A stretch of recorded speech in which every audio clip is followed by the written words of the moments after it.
It's review time! The first review of 2018. The top 100 tracks video is coming, by the way. It's just, I'm gonna just take a little break from editing these long-ass fucking videos. The pre-show took like 25 hours or some crazy shit. And then the top 50 was like, what, 12 hours of editing, I think, roughly? Like, they were long. They took a long time. And this is the top 100 list. This is gonna take forever. I just want to do it. I'll do it next week. Okay, I'll do it next week. It will come out like probably like next weekend or something. But for now, I just want to review some albums. It's like something a little bit more smaller scale. Just would be nice for a change. But anyway, yeah. So Jeff Rosenstock is back with a new album. It's called Post. Came out on the first day of the year. Is that like a new record? Because like every year, I always think, okay, what's the first great album of the year gonna be? And, you know, last year it was Code Orange Forever, and that came out like in late January, like January 23rd or something. We got a great album this year on literally the first day. That's gotta be it. Hey Jeff, I think you just made history. This album though is awesome. I think this is a really great addition to his catalog. I'm a big fan of his last album that came out. It was called Worry. Much like Worry, this album has a very unorthodox structure to it. It is 10 songs, I mean technically 9 songs really. And much like Worry, again, the structure of this album is very odd. Like with Worry, it was like the first half was just like, you know, song after song after song, you know, and then the second half was like a whole bunch of like 1 minute long tracks just like lined up, and it just, every single one was just like fast paced as fuck, and they all just linked into one another. It was just such an oddly structured listen, you know. And it was like 17 tracks in total. There are a couple pretty big monsters on this album. The opening track, the real like opening track, USA, is like 7 minutes long, and the final track's like 11 minutes. Yeah, this album kicks off with USA, and let me tell you, man, USA, honestly, USA is my favorite track on this album, but on top of that, it's probably my favorite Jeff Rosenstock song, period. Like, if this track was on Worry, it would be my favorite on Worry. This track was amazing. I just love how progressive the song constantly is always evolving, and it's really unpredictable. And, like, honestly, the first, like, 2-3 minutes of the track, it's 7 minutes long, the first like 2 minutes feels like a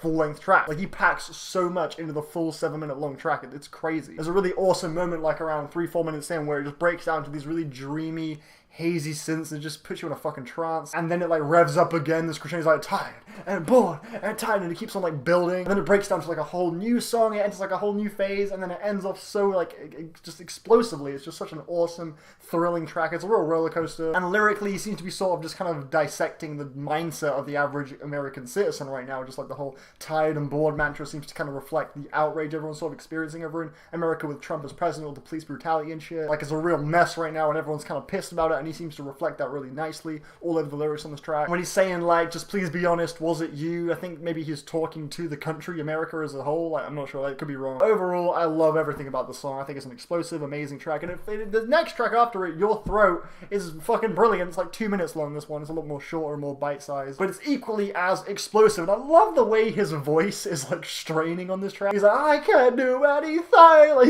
he's really like pushing the limits of his voice, and it sounds awesome. It makes it sound way more like frenzied and just fun. And I love the part like in the second half where the guitars break down like do do do do do, and it enters like a whole new thing. Like, that part right there is so tight. And that whole sentiment of like, you know, what's the point of having a voice when it gets stuck inside your throat? I think it's really interesting. Like, what's the point of having like a voice to say all this when it's never really getting out, no one's really hearing it, gets stuck inside your throat? I think it's sort of the metaphor he's trying to make there. I think that's really interesting, a very thought-provoking mantra right there. All this useless energy, another stellar hook, and I love, again, there's another really cool thought-provoking line on this track. You're not fooling anyone when you say you tried your best. I thought that was so powerful. The way he sung it too was incredibly just passionate. Another huge highlight right there. I also think nearer to the end we have some more like soft tracks like 9 out of 10, which is such a just smooth, just buttery smooth, gorgeous love song. Like 9 times out of 10 I'm thinking of you, 9 times out of 10 I'm stoned on the subway. He doesn't really care about anyone else. He's not trying to worry about making eye contact with strangers. He's just thinking of this one person